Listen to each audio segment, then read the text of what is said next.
It's crime after bedtime. It's time after bedtime. I'm not freaking Nancy Drew. I'm Kayla. Yeah, it is cheesy, but I don't care. I'm a cheesy bitch. Yeah. And I'm Austin. Husband and wife. I like banging. Oh, that's it. Keep stroking it, baby. Let's go. We're not investigators. What? That's crazy. Let's hope this goes well. Kids are in bed. It's crime after bedtime. You're not using the clicker thing? No, baby. So am I starting right now? Yes, for God's sakes. God damn. I think Maverick could do this better than you. Jesus. He wants to. All right, welcome back, everybody. This is episode 2 of Crime After Bedtime. My wife does not want to do the intro, so I guess I will. Hey, everybody. Golly. Thanks for being here. Thanks for listening. Yeah, thank you. It's been a process. It has. It's been a lot of figuring shit out that I have no idea what to do. Yeah. It's like a foreign language. And I just watch. And you watch and say shit. That has nothing to do with anything. If you're watching, I mean, there's a whole production going on behind the scenes that I would have never done by myself. Yeah. He also wallpapered this whole wall for me. Oh my God, behind me. So that we could have a black background. We were going back and forth on what we should do for that. So, I don't know. We'll see. We might change it up again sometime, but this is it for now. All the toys are that way. Yeah, don't be surprised if it starts to slowly peel off the wall either. Don't say that. That would be awful. Anyways, it's been a couple weeks since we recorded the last episode. There's been a lot of sickness in our house. Yeah, there has. It's a joke. Someone tell me what we're doing wrong. I don't know. We have had in our house the flu, strep throat, pink eye, strep throat again, and Austin had to get his wisdom teeth taken out. And got strep throat while his wisdom teeth were taken out. That was fucking awful. I mean, he pretty much has strep throat right now. He's just... How are you feeling, by the way? I have not even asked you that today. Fine. All right, great. Good to know. Because I need you to be 100%. For what? For this right here. Okay. All right. Well, floor's yours. Let's hear some shit. All right. Well, today I'm going to tell you a story. And I want to tell this story really well. I'm kind of nervous because it's a very well-known story. Not story. It's a very well-known true crime case. And I actually, before we ever decided to even do a podcast together, told you about this case because I was listening to a podcast on it and it was so crazy and it was blowing my mind. But you probably don't remember because you don't listen to me. You are 100% correct. And we're talking about, this was like probably 8 weeks ago that I told you this story-ish. Yeah, but you tell me some random podcast story about true crime every single day. This is true. And I'll be 100% honest, it goes in one ear and out the other. Yeah. Okay. That's going to change. Now you have to actually listen to me. Oh, I'm listening. But the story's going to be a long one.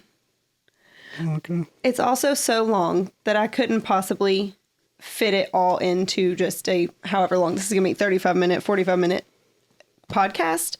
I'm telling you a very condensed version of it just to get the story across to you.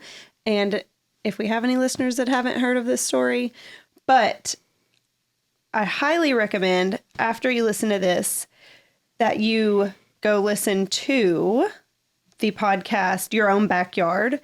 It's a whole series on this case only. Today, I'm telling you the story of Kristin Smart. Ring a bell? No idea. Definitely don't listen to me. You're right. Well, Your Own Backyard podcast, is where, I mean, I'd heard of the Kristin Smart case before, but the podcast Your Own Backyard is really where I got the whole gist of the story. because it is like a 19 episode podcast dedicated to this case. And it is a We're guy. going to do it in one.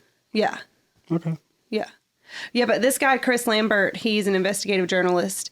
And this podcast, he put years and years and years of work into this podcast. I think he started it. The podcast, the first episode, I think was in 2019. Hold, please, and I'll tell you. I'm pretty sure he started it. His first episode was in 2019. Maybe you should write this down.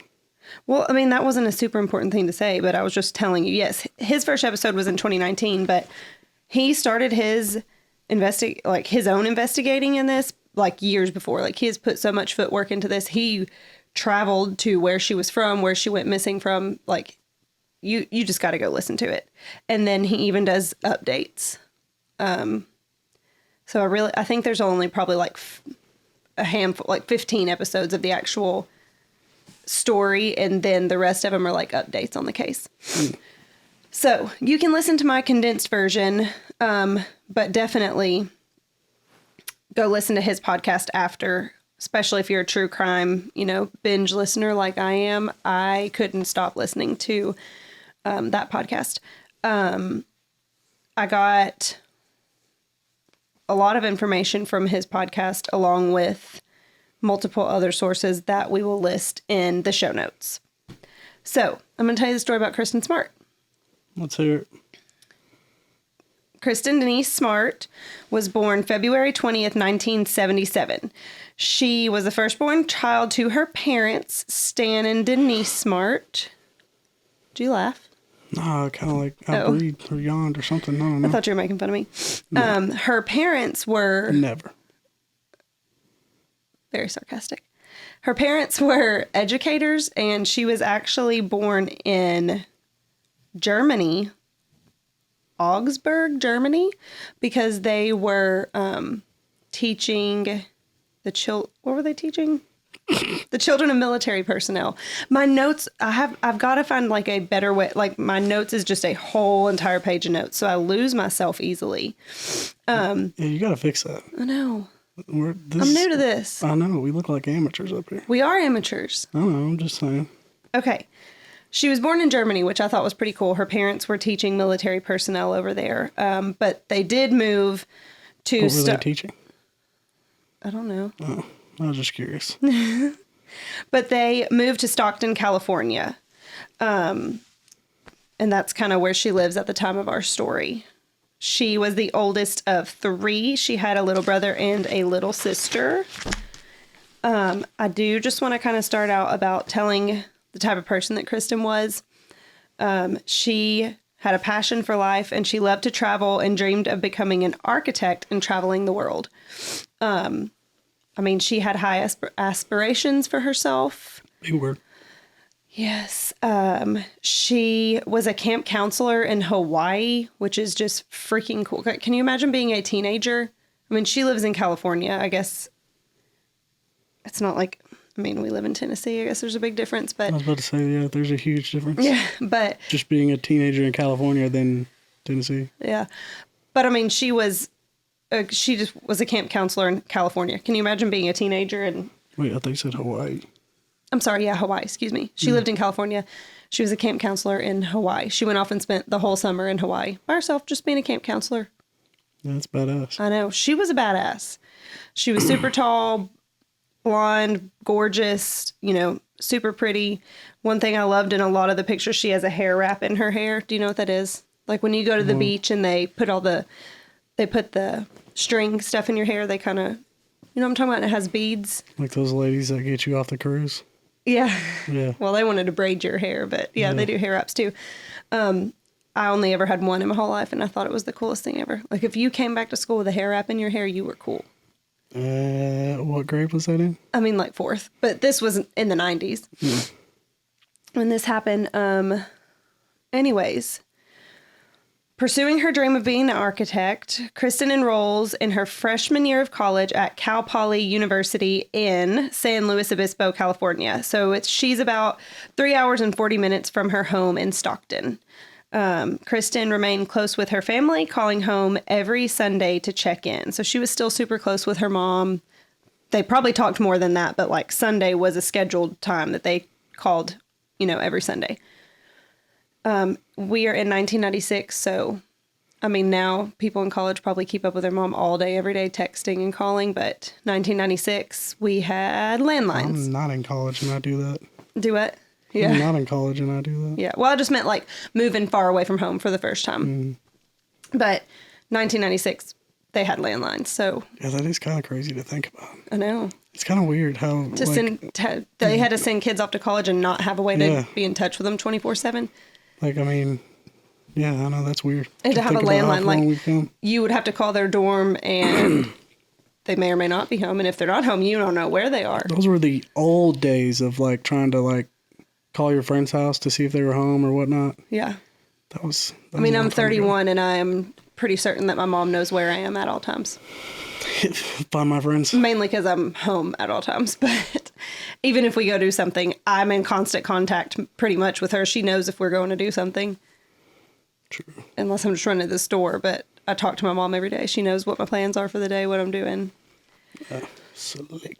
Anyways, just making it a point that I'm sure they talked more than just every Sunday. But Sunday was their scheduled. We are going to talk every Sunday. It is Memorial Day weekend, 1996. So, school year's winding down, which that's kind of late, honestly. I feel like college wraps up way before Memorial Day weekend now. I feel like it wraps up in the beginning of May. Yeah. Anyways, it's Memorial Day weekend, so many of the students on campus have chosen to go home for the long weekend or the lake or whatever they're doing. Campus is, for the most part, pretty dead, but Kristin had decided to stay at the dorms. It is Friday night, May 24th.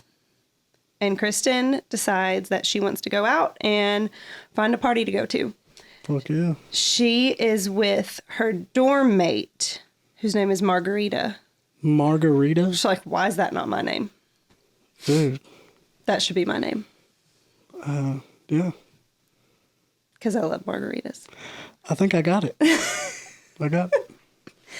Anyways, so this, from what I understand, this is her dorm mate. So I feel like it's a conjoining, her roommate is not home on this night. Her actual roommate, but Margarita's her dorm mate. So I feel like... Wait. What does that mean? Well, what's the difference between... Have you ever been in a college dorm? No. So the ones that we went to, because I didn't live in a dorm in college, but at cheer camp... Is a dorm mate, you're just in the same dormitory? No, I would assume that would be a... I'm just trying to figure out the difference between a roommate and a dorm mate. There's a suite. So because you share one bathroom. So in my head, I'm thinking in UT, you walk in one door, there's a bathroom and there's 2 rooms. So there's 2 people to this room, there's 2 people to this room, but those doors shut and lock. But those 4 girls share one bathroom. So that's a dorm mate? Yeah. I'd still call that a roommate. Well, they're not in the same room. Yeah, but at UT and college, we always called it suite mate. You share a suite. You didn't go to UT? No, but we went to cheer camp at UT and we stayed in the dorms. Oh. I don't know. Even when I lived with people in houses, that's my roommate. Yeah. Well, anyways. That's not important, yeah. Not important. What's important is her roommate, who shares a twin bed in the tiny dorm with her, is not there. She has the room to herself. But Margarita, who is her dorm mate, is there. They're going out together. Kristin doesn't exactly know where she's going tonight. She's just looking for a place to hang out, place to have fun. Totally feel that. You were in college so many nights. You just want to go out. You don't know where you're going, but you're going to go have some fun. And her and Margarita set out. They're looking for a party for the night. They end up running into a couple other girls from their dorm. And these girls kind of link up with them and catch a ride with a guy that they knew off campus. Small little tidbit about Kristin. She did not have a driver's license. Yeah, she didn't have a driver's license. So she didn't drive herself anywhere. Like, do we know why? Or just because? She just didn't like driving. Which that's kind of crazy to think about. So she had no way to go home if she just wanted to go home. Her parents would have to come get her. Taxi. Bus. Something. Yeah. Anyways, they kind of hop around looking for the social setting that they're trying to find. They don't really find anything fun. It's kind of a dud of a night because nobody's there. It's not a typical Friday night on a college campus. Most people are home, getting ready for the summer, went to the lake, Labor Day weekend, went wherever they went. I'm saying lake, but never mind. What? Nothing. At this point, Margarita's kind of over it. They haven't found what they're looking for. She's kind of like, this is not going anywhere. We're not going to find a party. I don't want to be out. She's tired.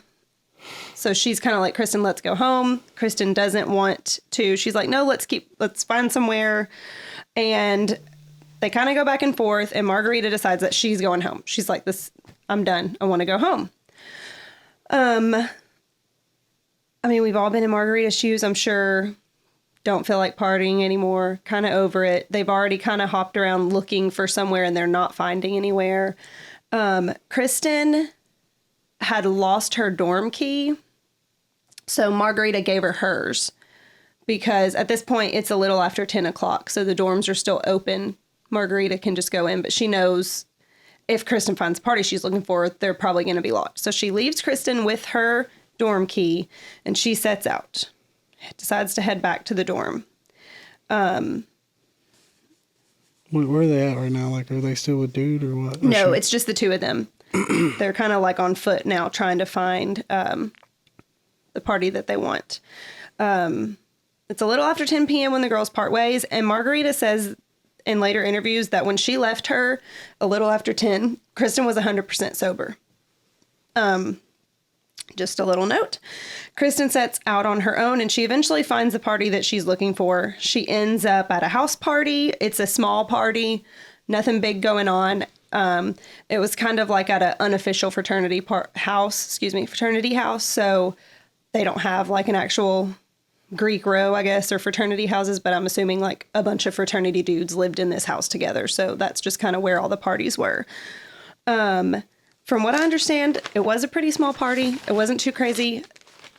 There was about 20 to 25 people invited, and then give or take a few who showed up that weren't invited. Kristin being one of them, just kind of wandered in on a party to hang out with, and obviously knew people there. But the party is winding down, and around 2 a.m., a guy named Tim Davis spots... God. They blowing my phone up, bro. Who? I guess it's Dylan. That's what I said. Who? Shout out Dylan. A student named Tim Davis spots Kristin passed out on the lawn next door to the house. Shout out Connor. Shout out Tyler. Babe. Sorry. Good. I'm sorry. Do I need to repeat myself? Yeah, one more time. Sorry. I'm sorry. I just go. I'm sorry. I apologize. It was rude. A student, Tim Davis, spots Kristin passed out on the lawn next door. So that's rough. I mean, we've all been pretty drunk before. She's passed out? On the lawn next door. So she, I'm assuming, probably tried to leave the party. If she's on the lawn next door, she probably tried to leave. She was trying to make it home. Well, I guess my question, she's not dead. She's passed out? Passed out. Drunk. Okay. She's drunk.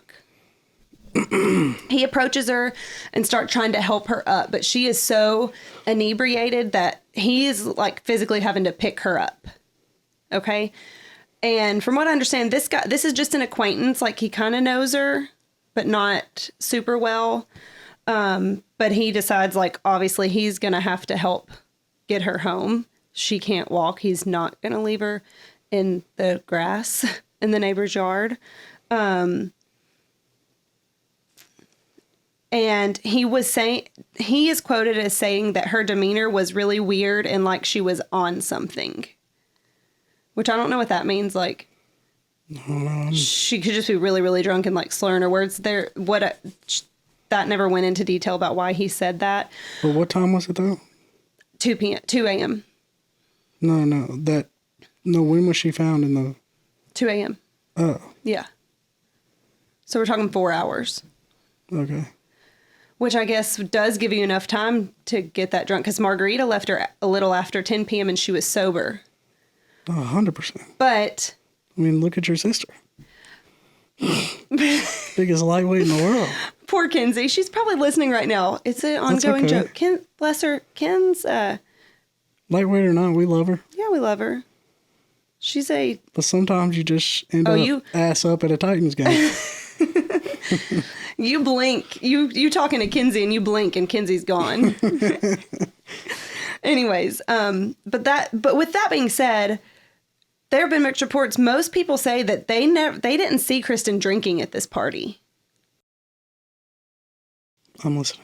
Sorry. I'm just saying, it's not like she was now, if you're at a party, you find somebody that drunk, you've seen them taking shots all night and they're doing, drink after drink. Everybody's like, I never saw her with a drink in her hand. Yeah. And then there's some people that said they did see her drinking. But like I said, if you're that drunk, you've probably been throwing them back. Everybody's going to know you're that drunk and you're in the process of getting that drunk. So that just leaves to question, how the hell did this girl get so inebriated so quickly? Because that does seem like a long period of time, but you gotta think, Margarita left her after 10:30 and then she was on her own. She found the party. It was probably 10:45, 11 o'clock before she got to the party, and he found her face down in the house at the house next door. So how long had she been laying there? Like, there really wasn't that much time, unless she's just throwing back straight shots of tequila or something, Well, maybe she was. Nobody saw it. Well, I don't know. I'm just saying. I think it's possible. Okay, well, so the guy that found her, Tim Davis, along with a female student named Cheryl, take on the task together of helping Kristin on the 10-minute walk from the house to her dorm. Now, this Cheryl person is also just like an acquaintance. Like, she knows Kristin in passing, but that's it. And out of nowhere, as if this creepy, slimy piece of shit that you're about to meet comes sneaking out of the damn bushes like he was just waiting for this opportunity, this guy comes out of nowhere, acting as if he needs to help. His name is Paul Flores. So we already know who did it? We're going to get to know Paul. So we've already reached climax here? No. Paul Flores. Mr. Flores. Scum between my toes. Is how I feel about him. He kind of inserts himself into this situation and is like, yeah, I gotta help her, I'll help. He's like telling them, and you gotta think, these two people don't really know her. It's not like this is a super good friend of theirs where they feel comfortable being like, what are you doing? Get off of her. He just kind of inserts himself. They're all just trying to get her home safely. Wait, at this point they're still in front of the house or whatever. Yeah, or like making their way. And this dude came just out of the bushes for just well, fucking it just, walking I mean, down I the was street? being dramatic. No, he didn't come out of the bushes, but yeah, he like came out of nowhere. He was like, he just kind of inserted himself and was like, I'll take it. I'll help her get her home too. Tim is the first guy that parts ways because they're walking and they make it to his house. So he's like, okay, well, this is my house or my dorm, wherever he lives. He's like, this is me. I'm out. Y'all got this? And they're like, yes. So now it's Cheryl and Paul who are now getting Kristin to her dorm. They come to the street cutoff where it's time for Cheryl to go to her dorm. And she is like, okay, do you got her? Are you taking her home? He's like, yeah, I got this. I'll take her home. He tries to kiss Cheryl, who he also doesn't know, and she pushes him away and turns him down. And he insists that he's going to get Kristin to her dorm safely. Wait. So this weirdo attempts to kiss the one chick, and the one chick is like, sure, go ahead, take her by yourself. Yeah. That's fucking stupid. Unless she was she drunk too? I mean, were they all drunk? Probably. Was Paul? I don't know. Because Paul is a little piece of shit who's going to keep his mouth shut for the rest of his life. Oh. And his favorite thing to do in the whole entire world is plead the fifth. And rape women. That's his favorite thing to do in the world. Alrighty. So I don't know if he was drunk, but he says he's going to get Kristin to her dorm. So, I mean, I guess you've either said this or I'm not paying attention close enough. They're all like, did they all go to the same school and shit? They're all same age? Yeah. This isn't some like old weirdo. Well, no, they're not all like the same age. Like that Tim guy was a senior, Kristin's a freshman. Well, but no, they're all in college. Like, they're all students. All of these people are students at this, and it's a community college. It's not a huge college, but still. And they all know of each other. They're not close friends, but they all kind of know each other. So Paul is now taking Kristin home, but I'm sure it doesn't come as a surprise.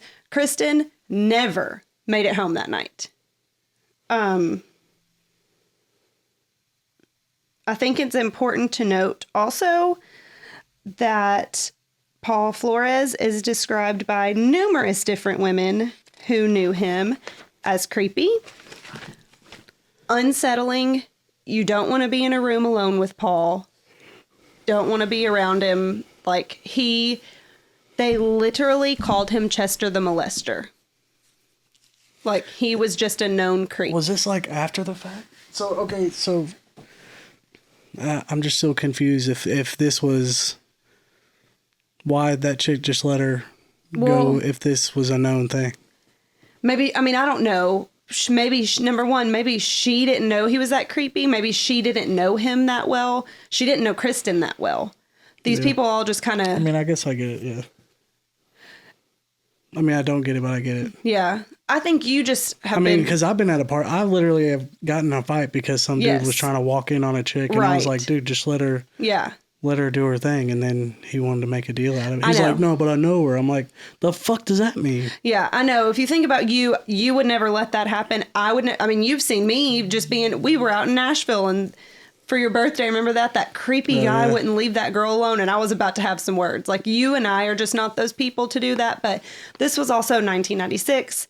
The world was a hell of a lot different then. I don't know. Maybe and it's a small school, maybe this person just didn't, she truly didn't think anything was going to happen. She probably didn't know, you know? Yeah. Anyways, Chester the Molester over here. That's what people call him. He's a scumbag. Well, he's obviously known for something. Yep. But it isn't until Kristin's roommate returned home that, because Margarita, I guess, had been like trying to get in touch with her, or like, not, I don't know. She didn't see Kristin for a day, or she said she kind of expected her to come tell her like, oh, you missed the party or whatever, but she never heard from her. And so she thought, well, I don't know, maybe I don't know. She didn't really think anything of it. But when Kristin's roommate got home and Margarita was able to go into her room, she realized she never made it home. Nothing has been touched. She didn't take, the night that they went out, she had an ID, not a driver's license, but like her ID, obviously her identification. She didn't have that with her. She didn't have her money. She didn't have her clothes. Like, nothing in her room had been touched. She left with nothing going to that party. So Margarita is obviously alarmed, and she calls Cal Poly campus police to report that Kristin has now been missing for 48 hours. 48 hours? Yes, because that's when her roommate got home. Oh. Yeah. To which, not to my surprise, they did not take seriously, claiming that she had probably gone out of town for the weekend. They were like... Yeah, but wait. So what did she didn't think she went somewhere the next day or whatever? Who? Like, you said 48 hours. I'm just trying to, like, put together the timeline. Like, she left the party. She went home before anything. She woke up the next morning. Kristin wasn't there. Yeah, but they don't share a room, remember? Oh, yeah. Okay. Yeah. So she wasn't let into her room until Kristin's roommate got home to unlock it. Oh, okay. Yeah. Okay. That's why I was saying, like, they don't share a room together, but they're dorm mates. I got you. Anyways, the police were like, she probably went out of town for the weekend, which Margarita's like, no, I was with her Friday night. Yeah, and you usually tell people. Yeah. Especially, well, then the cops dropped the ball on that one. Yeah. I mean, if you say, hey, she went to a party 2 nights ago and nobody's heard from her. Yeah. Back home in Stockton, California, having missed their scheduled Sunday night call, her mom is obviously already like, okay, what the heck? Mm-hmm. I don't know if she called Kristin and Kristin didn't answer, or Kristin was supposed to call her. She didn't hear from her on Sunday. But Monday, May 27th, they get the call. The Smarts get the call from campus police asking if Kristin is with them. Can you imagine being a parent? No. Not hearing from your kid on Sunday, knowing that you talk every single Sunday, and then getting a call Monday from campus police asking if she's with you? No. Ugh, that makes my stomach turn. I'm sure that is something no parent ever wants to experience. It makes me just so sad. Her parents, I've watched, dozens of interviews with them now at this point after doing all this, and they're just such sweet people, and it makes me so sad to even think about that happening to anybody. The Smarts try to file a missing persons report and are told it's too early. I'm not like educated on the guidelines with all that shit, but I feel like that pops up a lot with like cases and stuff. Oh, yeah. That doesn't make sense. We're going to see it over and over and over and over, and it is so infuriating. Yeah, I don't understand. Why is it always too early? I don't know. Well, you're the true crime. Like it depends. Laws are different depending on the person's age, depending on where you live. Like every law is different. It's not just standard across the board. But so if we don't see Maverick for how long? What's like? Don't even put that on there. I'm just saying. I don't know. It's way different with a kid. I feel like right away. It should be.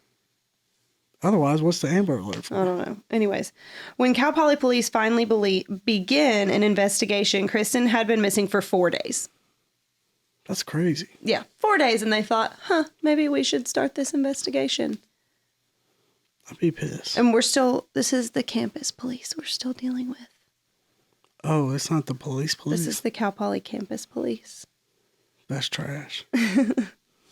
They begin interviewing and learn Kristin's last known steps and whereabouts.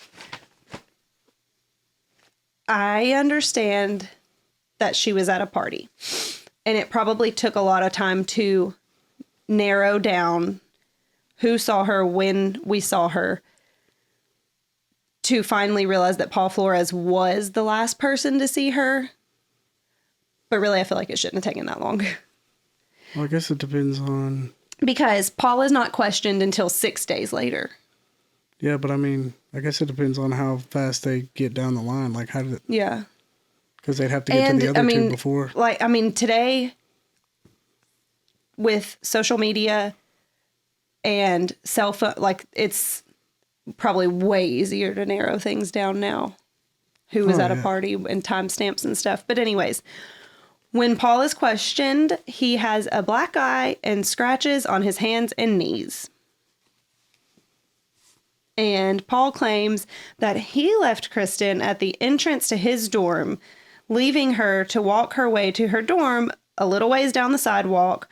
And then there's like a little hill and a flight of steps to walk. So this girl that can barely walk because she's so inebriated, you just left her at the door and said, all right, good luck.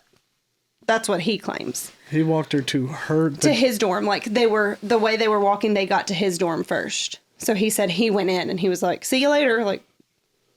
And left her to get in on her own. Is what he claims. Of course, there are no eyewitnesses around to attest to this. It's already... Okay, another dumb question. Do they not have cameras at the dorms? Apparently not, no. There in nothing that I looked up was there any camera footage anywhere of anybody. That's kind of crazy to me. Yeah. I feel like, is that a thing? I don't know about MTSU or... I'm sure it is now, yeah. Well, I would even assume back then. Yeah. At least on the front door, I don't know. Yeah. But Paul's dorm is not searched until 16 days later, after he's moved out at the end of the school year, and his room has been cleaned and sanitized by a cleaning crew. Damn. Like, everybody moved out. It's the end of the semester, so they send their cleaning crew in. Like, they got to clean that shit good. Kids been living here all summer, all school year, I mean. Yeah, so all that DNA gone. So they went and searched an empty room. What are you looking for? Well, did that? The evidence is gone. Any kind of evidence is gone. Yeah, they probably didn't know that, though. Well, I mean, common sense, maybe. But. Yeah. So the Smart family really began to do the groundwork themselves. Kristin's father, from pretty much the time that this started, he went to Cal Poly himself and just started scouring the hillsides everywhere for any sign of his daughter. Like, can you imagine a dad? He essentially, if you're out looking in the woods and the hillsides, he's looking for his daughter's body. Mm-hmm. You know, that in his head, if he's out looking in the hillsides or whatever, he's not looking for her to be chilling, having a campfire by herself. Yeah. Like, he knows what he's looking for, and that is so sad. Yeah, it is. The case isn't handed over to San Luis Obispo's sheriff's office until 1 month after she'd been missing. That's just crazy to me. The campus police had that for a month? Yeah. I didn't know campus police had... I didn't either. Like... I feel like if a student went missing, and things are obviously way different now than they were then, and we will talk about that too, because laws have changed. Yeah. But... No, it just blows my mind. I mean, not shitting on campus police. Right. But, I mean, as far as a missing person, like... Right. Which I don't know. Maybe I'm wrong. Maybe those... I mean, they're the ones familiar with campus and maybe familiar with certain students and... Yeah. Certain places, but still. Yeah. Well... You would at least... I don't know. Maybe they were working together. I don't know. 4 months after Kristin's disappearance... Paul Flores is brought in front of a grand jury, but no charges are filed. I think that the police probably knew that he did it the whole entire time. They just didn't have enough evidence. So, I mean, they just... So...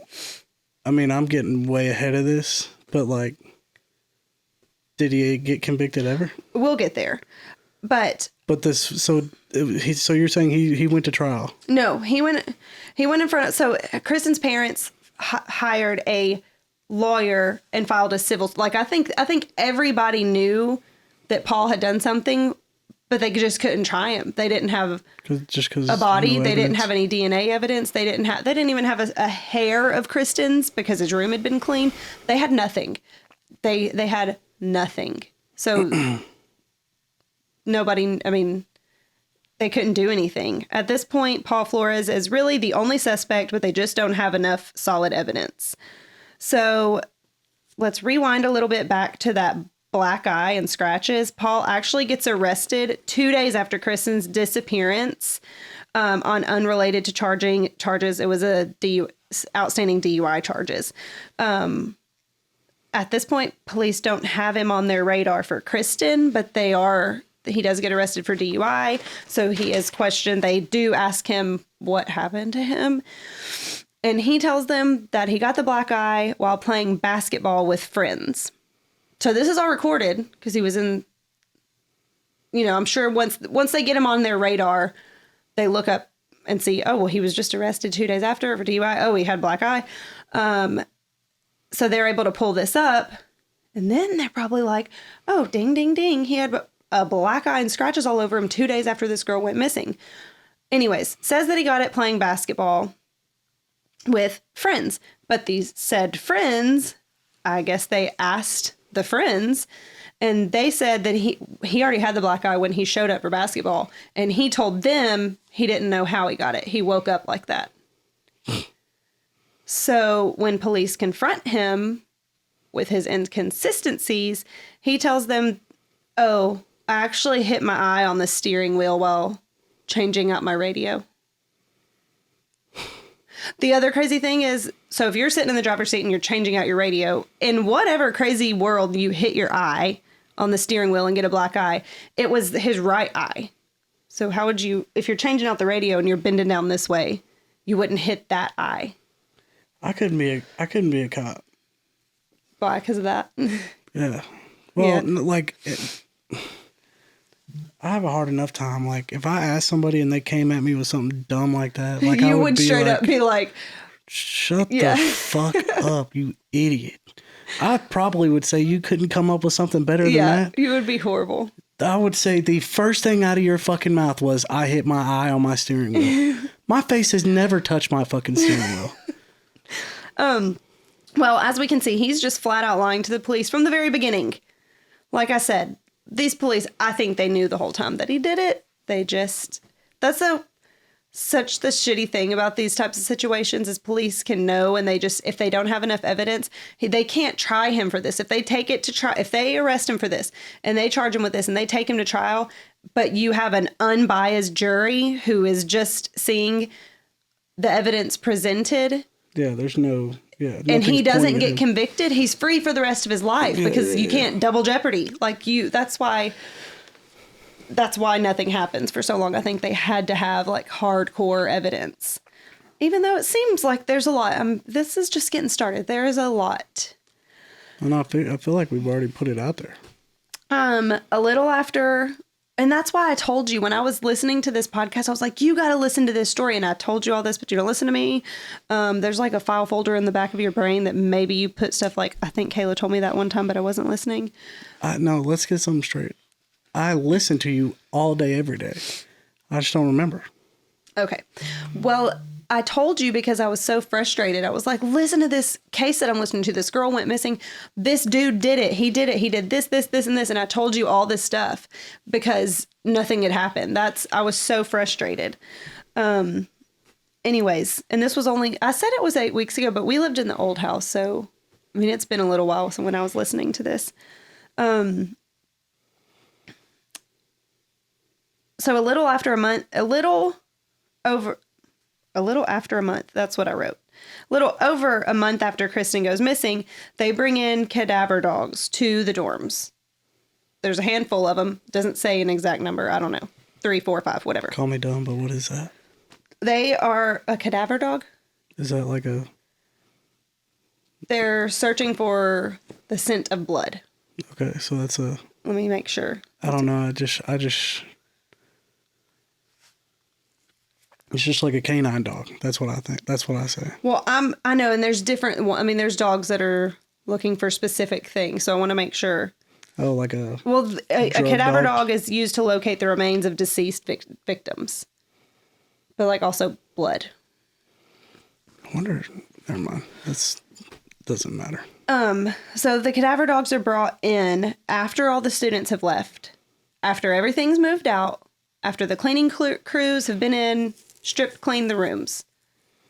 They still bring them in? They still bring them in. These dogs are brought in separately, one by one, so that there's no, like, mixed signals with each other. Like, they're all not just going to follow one dog. They are brought in one by one. And separately, one by one, there are 3 different dogs who walk. Now, they're going through the hallways of the dorms. The dogs are leading the way. 3 different dogs walk straight to Paul Flores' room and straight to his mattress. And they hit on his mattress. 3 different dogs. But that still isn't enough evidence, apparently. Is it like one floor or is it multiple? I would assume no. I would assume it's multiple floors. It's a dorm. Anyway, it doesn't matter. Sorry. Dumb questions. I mean, they're going through they're going up and down all the halls. Yeah. But eventually they get to his and they walk straight to the door, straight to the mattress. Specifically, like the left corner of the mattress. I wonder how they did that. I know. That's crazy. Yeah. So, again, the Smarts had obtained a lawyer who agreed to take on this case pro bono, and they filed a wrongful death suit against Paul Flores, stating murder as the cause of death. This civil suit did... Wait. What is a wrongful death suit? At this point, from what it seems like, is that they feel like they're kind of taking matters into their own hands. So I don't know. I guess I'm confused. Like, did they rule her dead or something? Like, what is that? No, I mean that she hasn't been ruled dead, but like I guess these they just terms know. are new to me. I don't know what any of these fucking things. Yeah, mean. So I'm just trying to figure out what that was. But I mean, they're basically suing Paul Flores and stating murder. Saying that he murdered. Okay. Yeah. But the civil suit did get put on pause because of the active investigation. But 6 months after Kristin's disappearance, Paul is brought back in for questioning. And this time the questions are, he's actually being questioned about the disappearance. And this is where I was saying, he pleads the fifth to every single question he is asked. And it is just in the most arrogant like, is this just like manner. in like interrogation or something? Yeah. Do you want me Does he have a lawyer or something? Mm-hmm. Do you want me to play you a video? Sure. You hold it close to the mic. If hopefully you pick it up for everybody. All right. Listen to this jackass. All right, I'm going to make my record here. I've been advised that he's not going to answer the questions, so let's start asking the questions. Did you report your 85 Nissan truck stolen in San Diego recently? On the advice of my attorney, I refuse to answer that question based on the Fifth Amendment of the United States Constitution. In May of '96, were you a student at Cal Poly? On the advice of my attorney, I refuse to answer that question based on the Fifth Amendment of the United States Constitution. Please provide me with the employment positions that you have held since you started high school. On the advice of my attorney, I refuse to answer that question based on the Fifth Amendment of the United States Constitution. Are you presently employed? On the advice of my attorney, I refuse to answer that question based on the Fifth Amendment of the United States Constitution. Where do you presently reside? On the advice of my attorney, I refuse to answer that question based on the Fifth Amendment of the United States Constitution. Was their defense? Yeah. They said, "Hey, just don't say shit." Yeah. The whole time. They asked him 27 questions, to which he answered And I mean, under the advice of my attorney. I'm not a law guy. Like, you can just, can you get put on trial and just Well, he's literally... not on trial. This is just an interview. Well, okay. Yeah. Well, if you're even on trial, can you be like, I plead the fifth? Yeah. Like, you can just say that the entire trial. I don't know. Well, I was just wondering. I mean, at the end of it, if I was on the jury and somebody was pleading the fifth the entire time, I'd be like, he's probably fucking guilty. Yeah. Well, anyways, getting back to the story, here is where Paul Flores' parents come in. They live in Arroyo Grande, California, about 18 minutes from Cal Poly campus. So his parents are there. At the time of Kristin's disappearance, they were separated and living in separate homes. And I think that the police didn't initially know this. Like, they thought they only had eyes on like Paul's dad's home. They didn't realize that Paul's mom lived in a separate home. So Paul's mom is Susan Flores, dad is Ruben Flores, and they eventually get back together, and Susan rents out the home that she was living in at the time of Kristin's disappearance. She puts it up for rent, and a young family moves in. And at this point, this home has never been searched because they didn't even know that it was her home at the time. But some really weird freaking shit goes on at this house while... This is his... Mom's house. Mom's house? Yeah. Where she was living at the time of Kristin's disappearance. Like, for starters, the occupants that are living there start getting, like, hate mail. Because at this point, it's like, wildly known that Paul did this. Lots of people know it, but they just, it's not proven. So was this like a popular case in the 90s or something? Yeah. Right. She starts getting mail, like postcards, like, and like, I mean, I don't know what it said exactly, but basically like, come clean, tell everybody what you did. Like, and she, I guess, wasn't aware. She's like, what is this? She just kind of set him aside, whatever. Wait. Who opened that, though? The tenant. The tenants that are in there now? Yes. Yeah, a young family moves in. Along with that, if that wasn't enough, why are you taking those off? I have to itch my head, sorry. Or scratch my head. Another thing that happened, which this is crazy to me, but the tenant who lives there was washing her car one day in the driveway, and she just looked down in the cracks of the driveway, the cracks of the concrete. Mm-hmm. She found a woman's earring, and she picked it up, and she says that there was a evident maroon smudge on the back of it, like in the shape of a fingerprint. A woman's earring with what is seemingly a blood-stained fingerprint on the back. And she just puts it in a bag. She shows her husband, and she just puts it in a Ziploc baggie and puts it away. But she also claims that... Wait. So does she has no idea that who lived there before? At this point, no. But eventually she does because... I mean, yes, she knows because that's who she's renting from. But, it takes... But, I don't know, I guess... She eventually figures it out. Yeah, but but in the time that she picks the earring up... At the time then, she didn't know. I wonder why she put it in a plastic bag. I guess because looked like it had blood on the back, I guess. I'll be honest, if I see something with blood on it, I ain't picking it up at all. And, yeah, that's true. And she'd been getting those weird letters, too. She kept those, too. And eventually she figures it out. Police actually come to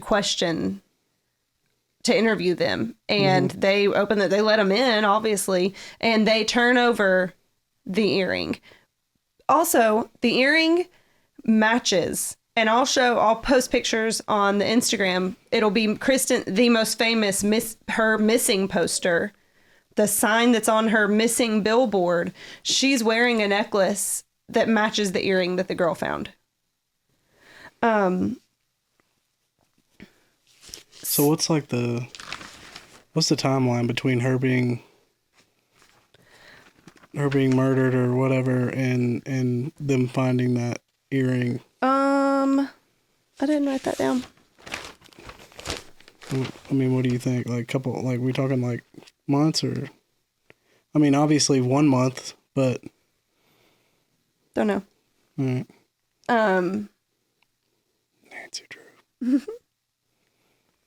But remember, authorities were not initially aware of the two separate homes. They only did a search of Ruben Flores' home in the beginning, which was still a whole 2 months after Kristin went missing. They never searched vehicles. Paul Flores' vehicle was never searched. Ruben Flores' vehicle was never searched. So there could have been evidence. There could have been hairs. Kristin's hairs could have been in there. Anything. They could have found blood. They could have found anything, but they didn't search the vehicles. And conveniently, one vehicle was reported stolen and the other was sold. So the vehicles never got searched. They're at this point haven't found any type of physical evidence because they took that junk somewhere and lit it on fire. I know. And the tenant, when the police came to interview, her husband gave them the earring. They lost it. Who lost it? The police lost it. Campus or no? Police. The sheriff's office lost the earring. It was never even booked into evidence. Dude. So Kristin's parents never even saw the earring. We were amateurs. Kristin's parents never even saw the earring. And when they are made aware of it and asked to see it, that's when they were told they don't have an earring. We lost it. So they're never even able to. Dude, if I was the parent, I'd be fucking pissed. I know. I'd be like, what a bunch of fucking dumbasses. I know. They're never even able to verify if it was her earring or not. If her parents would have looked at it, they may have been able to say, yes, that's her earring. But the woman that lived there that found it, she says it was a match to the necklace that she's wearing. It's like a little, almost like the little eye, the little eyeball. It's kind of like, you know what I mean? That little shape. It was that. So it's not like it was something random. Like it was something that was kind of distinguished, you know? Mm. So, was he in a car that night, or were they close enough to the dorms to walk, or when he took her home or whatever? No, they were walking. All right. From the party, but what happened after the that, party? Yeah, I was just wondering. I didn't know. Okay.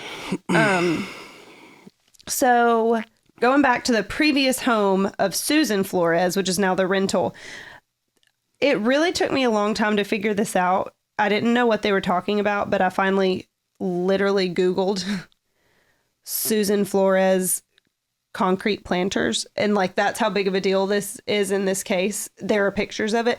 They keep talking about that there were concrete planters that had been dug up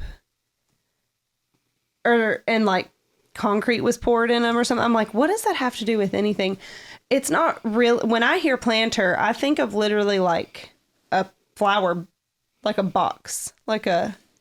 Yeah, or just a planter, yeah. No, this is pretty much like landscaping. I don't know why they kept referring to it as a planter, but when I looked it up, it's like a landscaping, like a flower bed. So they dug up some of the yard and poured concrete in it. Wait, who did? The Floreses. In their yard? Mm-hmm, in the backyard, before it was a rental. So this chick moves in, this family, and there's random planters back there, which is basically like a landscaping bed to me, is what it looked like. When I think planters, I think of a flower pot. That's not what this is. Something separate out of the ground. Okay. Yeah, flower pot. Yes, that's not, it's basically like a landscaping bed. But this is so eerie to me.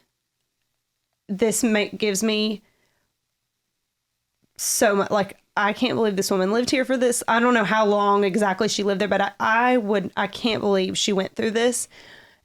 She would wake up at 4:20 a.m. every single morning to a beeping noise.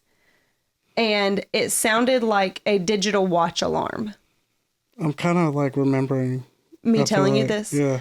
4:20 a.m. Yes, because I did tell you this. 4:20 a.m. every single morning, like a lot, you know, like the old time, like digital watch, like beep, beep, beep, beep. And at first she's like, what is that noise? What, you know, now we would be like, it could be any device in our house. But in, you know, whatever year this was in the 90s, you don't have all these digital, like, I would be like, what is that? So she determines, she thinks it's coming from the planters. She even tries to dig in the planters and figure out what it is. But she said it's like she was digging and there was concrete underneath. Do you know how crazy I would feel if I was hearing a beep and started digging in the ground? But what is even eerier is that Kristin was a lifeguard. She was working as a lifeguard and she had to be at work at 5 a.m. So that was her alarm? Yeah. Or that's what is presumed. That's what is thought. This is nothing is ever proven as that fact, because eventually the beeping stops. The watch battery died. Oh, so like they never like banged up the concrete and shit? Mm-mm. I mean, she's a renter. Not her personally. I thought like if it got involved in the investigation and shit. Well, hold on. So yeah, that is, and she, on the Your Own Backyard podcast, she is interviewed and she says that, and it just, that just creeps me out. I don't like that at all. That is so sad, so creepy. Dude, that's a hell of a beep if you can hear that. I know. Shout out to that watch company. I know. Jesus. Let's see. So this family eventually gets evicted. They get an eviction notice for participating in the investigation. Like, they didn't like that they were allowing investigators into their home, because they allowed investigators in to search the home. What are you supposed to do? Which they had complete right to. Like, they're the renters. It's... How? I feel like that's not legal for them to be able to evict them. Yeah, but I guess... If it's an investigation. Yeah, but they don't have to abide by, like, fair housing laws or anything. I mean, they're just a private landlord. Who even knows if there was a lease, you know? Who knows? I guess. I don't know. That shit's all fishy, too. But over the years, there have been a number of different searches of Susan Flores' home, and nothing significant turns up. In 2007, so we're into 2007. How many years later is that? A lot. The Smarts legal team... It was 96, so 11. Yeah. The Smarts legal team conducts a search with ground-penetrating radar and come up empty-handed. That is over my... intelligence. Ground penetrating radar. Just a radar that can, I think it just kind of scans and shows what's underneath the surface. They come up empty handed. the Smarts and the Floreses have gone back and forth for years and years. The Flores family even taking it as far as to suing the Smarts for emotional distress. No shit. Yeah. Wow. Yeah. And I didn't write this in my notes, but I'm remembering it from one of the reports. But I guess Susan Flores wrote, Denise Smart wrote Susan Flores a note, basically like, and I can't quote it because I didn't write it down, pleading with her mother to mother, like, please give me any information. What happened? I know. And she sent Kristin's picture, and her mom, Paul's mom sent it back to her and said, if I wanted to see a picture of your daughter, I'd go look at the missing posters. Dang, what a cunt. Yeah. Just god awful. In 2011, a new sheriff is elected in San Luis Obispo, and he makes a commitment to the Smarts to make Kristin's case a priority. I mean, go ahead, I'm listening. 2011, it's been how many years? 13 years. Can I do math? 2011? Yeah. From 96? Yeah. Well, we're amateurs, and we're just not going to have video for this fucking episode, so whatever. Great. We'll have some video. No. Anyways. They made a commitment to make this case a priority. They take Paul's computers in for investigation and begin monitoring his phone activity, and they interview new witnesses. So, the search on Paul's computer brought to light just how sick and twisted this man was.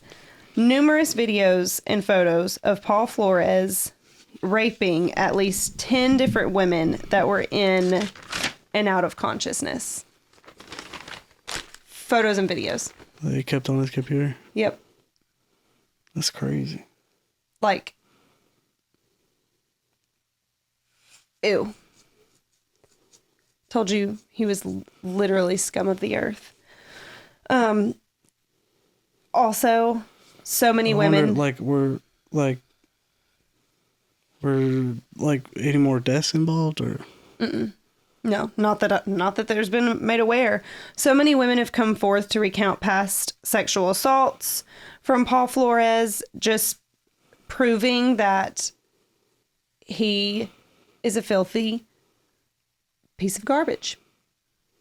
I mean, 100%. His MO is date raping women, drugging them, and raping them while they're unconscious, and taking photos and videos of it.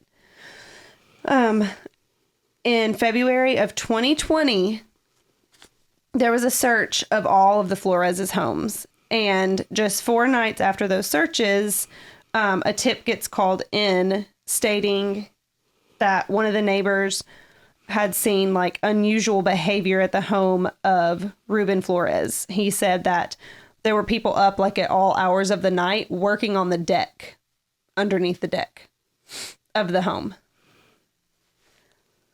So that was weird. Yeah. That was in 2020. That's how long this has all gone on. Like, what I'm giving you is such, I mean, I've got 5 pages of notes. No, this went on for years and years and years and years and years and years and years. I mean, this man went free. He went free and he continued to rape women. Well, I mean, it's 24 years just from 96 to 2020. Yeah. In April of 2021, Paul Flores was finally arrested and charged with the murder of Kristin Smart, along with his father, Ruben Flores, for like accessory after the fact, because he didn't do all this on his own. No, yeah. He was a little bitch boy and called his daddy to help him, or his daddy and his mama. It is speculated that Paul was attempting to rape Kristin, presumably probably drugged her at that party. Now knowing what we know about him, that's probably what happened. That's how she got so freaking inebriated so quickly. And I think she fought back, hence the black eye and the scratches. Mm-hmm. And so he killed her while either raping or attempting to rape her. Paul and Reuben both pled not guilty. Reuben was released on a $50,000 bail while Paul was held without bail. So this was all April 2021. So this is why I decided to do this case, because on October 18th of this year, just this 2 months ago, Mm-hmm. Paul Flores was found guilty. Hey. He was found guilty of first-degree murder. He did not get charged with rape because there's no way to prove that. That's speculation that that's what happened. But that's what happened. So did they... Reuben Flores was acquitted of the charges of being an accessory to murder. So he's... Yeah. Still raw dogging life. Yeah, and Paul's hearing, he's scheduled for sentencing of March 10th, 2023. I would assume that would be life. Probably. We don't have the death penalty here, do we? Well, he's in California. Oh, that's right. I don't know if they do or not, but Dumbass. yeah.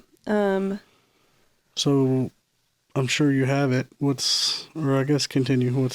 Kristin's body has never been found. This piece of shit can't even tell her family what he did with her body. So it was underneath Paul Flores. I think they've moved it around. It's been moved around. That's what I was gonna ask. Yeah. They That's fucking were weird. able to dodge this for 24 years. I think her body was in Susan Flores' yard, I think. And then it was moved, and they moved her under Reuben Flores' deck. And they were up in the middle of the night digging it up, and then they were able to arrest him that way. Yeah, but how? So I guess my question is, like, how did they find him guilty? I mean, so many years later, without what's the evidence behind it? They were able to determine that her body had been buried under his deck, both from the soil and. Did they find any type of remains? No. But they were able to determine that her body was under that deck. Did he plead the fifth? Again? No, he pled not guilty. Well, no, but... But it is so sad that her body's never been found. But Kristin's family and friends have found beautiful ways to honor her memory. In 1998... the Kristin Smart Campus Safety Act was created by Kristin's parents, and the law requires community colleges and other universities to have in place written agreements with local law enforcement outlining the operational responsibility for Part 1 violent crimes occurring on each institution's campuses. So, like, it's not a law, like, across the country. It's each university has a written agreement in place, like, this is what's going to happen if, hopefully they turn it over to freaking local law enforcement and not leave campus police on the case. I guess I just didn't realize campus police, like, investigated shit like that. I didn't either. And I mean, they don't now, I'm sure. And I'm be honest, I thought campus police just, outside of giving tickets on campus, I mean, outside of a parking ticket or whatever, like, it was immediately just handed over. Yeah, I don't know. Her parents have also created a scholarship in her name, the Kristin Smart Scholarship. A little snip from the scholarship background on the website says that her family hopes this scholarship aids in the passing of her aspirations to other young women. So they choose a young woman who is going into a field or a like-minded field of what Kristin was wanting to do, or like a law enforcement if they want to do like criminal justice or something like that. And I do want to close with a quote from Kristin from her website. It can be found on her website, which is kristinsmart.org. She said, and this is a quote from her, and it just perfectly kind of wraps up who she was as a person. She says, "Live your life as an exclamation, not an explanation." That's cool. And I really just encourage everybody to visit the website. Her parents have done such a good job honoring her memory. Again, that's kristinsmart.org. And you can learn more about Kristin and donate to the scholarship fund if you are able to or feel so moved to.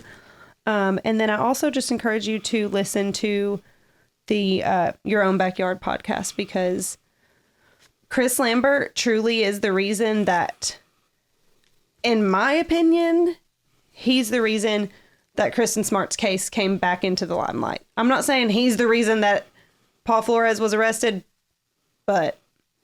Paul Flores is the reason Paul Flores was arrested. Yeah, but, I mean... No, I get it. Yeah. Shout out, Chris. Yes. He...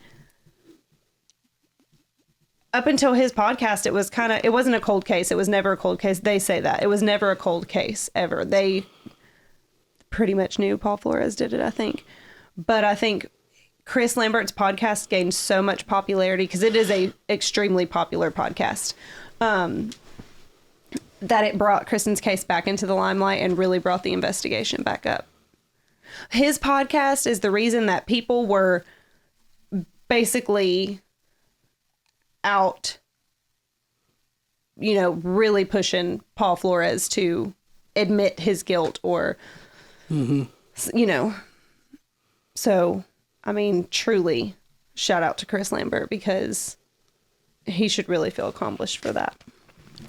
And you should go listen to his podcast, because he interviews people from Paul's past. He interviews ex-girlfriends. He interviews people that went to high school with him. Like, he was out there doing the work. Oh, that's legit work. Oh, yeah. He was doing in-person interviews with these people. In-person interviews with people that were at the party.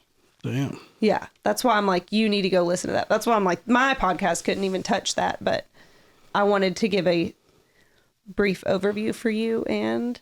That sounds like more work than the campus police did. Right? But anyways. I wonder how many, for a case to go 24 years. I know. How many people touched that case as far as investigators and police and all that? Yeah. I don't know. And just imagine how frustrating and heartbreaking it had to be for her parents. Yeah.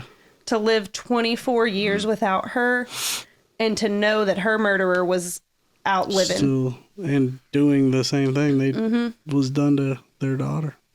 Yep. Yeah, that's shitty. Yeah. Life's crazy. I know. The world's crazy. But thank God he is behind bars, and we look forward to the day that he gets sentenced, and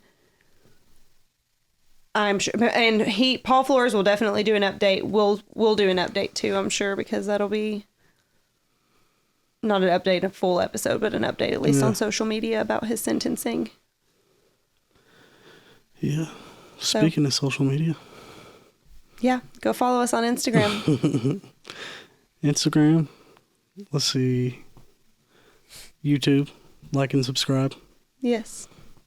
I don't know. Maybe we'll have a TikTok. Twitter. No, we're going to have a TikTok. TikTok, Twitter, Twitter's Instagram, not my thing. YouTube. I like TikTok. And feel free to leave a review. Yeah.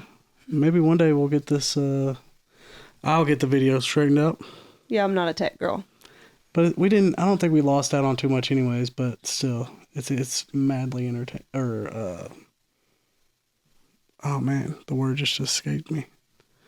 Irritating, sorry. Irritating. Every time I mess this up. But anyways. Well, thanks for listening. Yeah. And we'll be back soon. Night. Still haven't figured out an outro. Good night. Good night, world. Love you. Love you.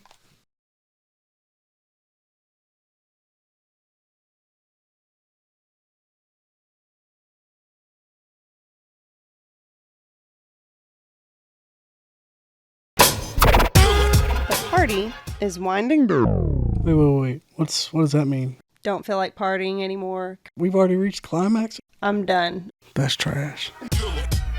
Good night, everybody.